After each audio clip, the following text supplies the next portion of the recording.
Assalamualaikum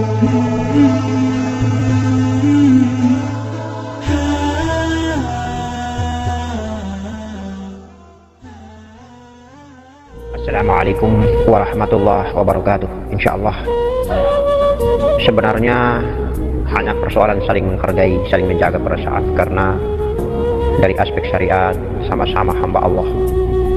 Ketika orang tua dititipkan amanah untuk menampung anaknya di dalam kandungan selama 9 bulan 10 hari, dan anaknya ini berasal dari darah orang tua ayah, setetes mani dari bapaknya dan sel ovum dari ibunya, maka memang Allah mewakilkan dirinya melalui orang tua, sehingga memang pantas dikatakan kalau menyinggung perasaan orang tua berarti durhaka terhadap orang tua. Orang tua ibarat alif zatullah, orang tua ibarat pencipta yang ada di muka bumi, yang menghadirkan dan mengadakan diri kita sebagai anak. Ibarat zatullah menghadirkan dan mengadakan sifatnya Nur Muhammad, maka sifat atau Nur Muhammad ini taat dan tawadu, tidak boleh menggores perasaan daripada zatullah, atau berdurhaka dengan zatullah, atau ingkar dengan zatnya sendiri, ingkar dengan dirinya sendiri sebagai pencipta atas dirinya. Begitupun makna syariat sebagai orang tua wakil daripada Allah Subhanahu wa ta'ala, dan terhadap anaknya, dan anaknya terhadap orang tua tidak boleh menggoresi hati dan perasaan orang tuanya yang sebagai wakil daripada zatullah. Dan begitupun posisi zatullah kita sudah tahu, maha kasih dan maha sayang, tidak pernah menggoresi perasaan apapun yang menjadi kekecewaan dan penyesalan daripada sifatnya Nur Muhammad.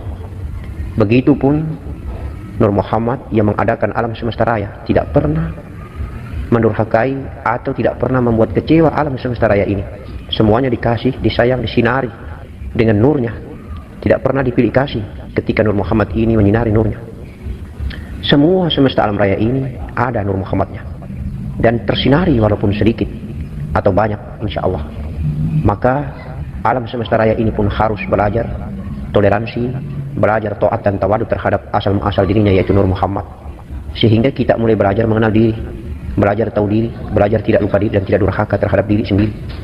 Oleh karena itu maka kedua-duanya memukul pangkat dan jabatan yang sama. Orang tua bisa mendurhakai anaknya, anaknya bisa mendurhakai orang tua, hanya persoalan menyinggung perasaan atau menggoresi perasaan. Kalau orang tua sudah menggoresi perasaan hati anaknya, maka orang tua terkategori mendurhakai anaknya, dan anak pun menggoresi hati perasaan orang tua, terkategori anak telah mendurhakai orang tuanya. Yang harus kita contoh dan teladani adalah bagaimana sikap daripada zatullah terhadap Nur Muhammad sifatnya, dan bagaimana sikap Nur Muhammad terhadap zatullah, bagaimana sikap Nur Muhammad terhadap semua alam semesta ciptaannya, dan bagaimana sikap dan sifat alam semesta raya terhadap asal usul dirinya, yaitu Nur Muhammad. Karena Nur Muhammad seluruh alam semesta raya tercipta, maka sebagai lambang daripada Nur Muhammad yang ada pada diri kita semua hamba Allah manusia ini, memang kita diajak mengikuti sunnah Nabi, akhlak yang sempurna, yaitu menghargai, jangan sampai menggoresi perasaan alam semesta raya, karena sesungguhnya mereka adalah asal usul ciptaan kita. Mereka ada karena adanya Nur Muhammad, dan Nur Muhammad ada karena adanya Nur Zatullah. Oleh karena itu semut pun disayangi malaikat, disayangi Allah, disayangi para nabi, disayangi oleh kita, kucing, binatang, tumbuhan, hewan, semua alam semesta raya. Pantas kita disunahkan Nabi untuk menyayangi, saling menjaga perasaan. Mereka menjaga perasaan kita, kita menjaga perasaan mereka, agar kita tidak saling mendurhakai. Jaga dan rawat maha kasih dan maha sayangnya Allah melalui kalimat kalamnya yang terindah, Bismillahirrahmanirrahim. Insya Allah, ba Nur Muhammad pada rahim mengandung makna sifat kasih dan sayang, Rahman dan Rahim. Rahman anak laki-laki, Rahim anak perempuan.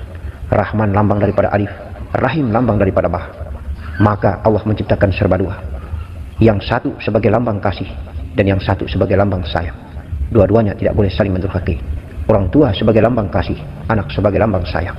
Dua-dua tidak boleh saling mendurhakai. Amin, amin ya karim. Mari kita kaji alif, ha, mim, dal. Alif dan ha, mim dan dal. Alif itu zatullah, ha itu adalah nafas, mim itu adalah nafas, mim itu adalah Muhammad, dal itu adalah Adam. Adam hidup karena Nur Muhammad, karena nafas Muhammad. Dal hidup karena adanya mim. Ha hidup karena adanya alif. Itulah alif ha, mim dal, Ahmad. Adam batang tubuh dal hidup karena nafas Muhammad. Adam batang tubuh dal hidup karena ada mim, jiwa dan nafas Muhammad atau Nur Muhammad. Karena ada mim maka ada dal, hidup dal. Karena ada mim Nur Muhammad, ada mim nafas Muhammad, ada mim jiwa Muhammad, maka batang tubuh dal Adam hidup. Begitupun karena ada alif zatullah, maka ha nafas Muhammad, Nur Muhammad ini hidup. Maka ha hidup karena ada alif. Maka Nur Muhammad hidup karena ada Nur zatullah. Maka Nur Muhammad yang bernama ha ini hidup karena ada zatullah. Zatullah adalah zat yang menciptakan ha. Dan karena ha, maka terciptalah batang tubuh mim dal. Batang tubuh dal adalah hasil daripada jiwa dan nafas mim, dan hakikinya adalah ha, dan lebih hakiki lagi adalah alif. Itulah profil Ahmad, alif ha mim dal. Adam hidup karena nafas Muhammad, Muhammad hidup karena nafas Allah. Itulah nafas Muhammad ada pada mulut dan singgah tergenang pada perut, kekal di dalamnya. Itulah nafas Adam. Sedangkan nafas alif, itulah dia bergelora dan menggelegar melalui rongga hidup, keluar masuk melalui rongga hidup, dan dia kekal tergenang dan abadi pada posisi kolbi dan ubun-ubun kepala. Insya Allah pertemuan antara dua nafas ini yang ada di perut dan ada di kolbi kemudian bermuara menuju ke zatullah, menuju ke tempat asal yang terbaik di ubun-ubun kepala. Maka nur yang ada di perut ketemu dengan nur yang ada di kolbi, nurun ala nur. Nur yang ada di perut ini bersumber daripada tulang sulbi, kemudian bertemu dengan nur yang bersumber daripada zatullah. Insya Allah berada di ladang hati, nurun ala nur. Dua-duanya berkolaborasi menuju ke ubun-ubun kepala, sehingga sana terakhir nur ialah hampa, tempat yang tiada tetapi ada, tempat yang rahasia di atas rahasia. Insya Allah maka tenggelam, lenyap dan fana semua ciptaan Allah, kecuali yang ada hanyalah zatullah. Allah, Allah yang tiada tetapi ada, ada tetapi tiada. Tiada menempati ruang, tiada pula menempati waktu. Insya Allah dengan kebesaran kuasa dan kehendaknya yang tidak terjangkau dengan akal fikiran hamba, Allah berada di mana-mana. Lillahi masyriq wal maghrib fa aynama fasama wajhullah. Dengan caranya Allah kita tidak mengetahuinya, dan sampai kapanpun tidak akan mampu kita menjangkau akal kita untuk bisa mengetahui bagaimana caranya Allah berada. Hanya Allah yang maha mengetahui.